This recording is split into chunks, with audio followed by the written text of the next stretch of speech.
देश के हर व्यक्ति पर मोदी सरकार के टैक्स की जबरदस्त मार पड़ी है, मगर सबसे ज्यादा किसी को सताया गया है तो वो मिडिल क्लास है।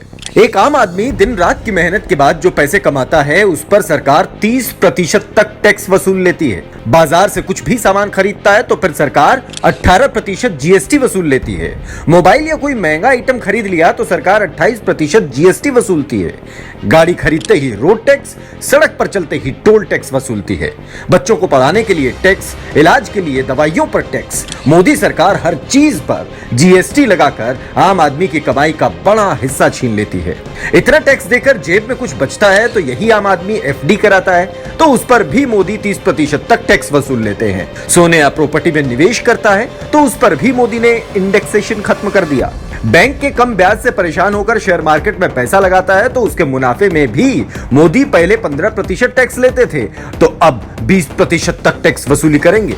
मतलब मोदी ने एक आम आदमी को बेहतर जिंदगी जीने का कोई रास्ता नहीं छोड़ा।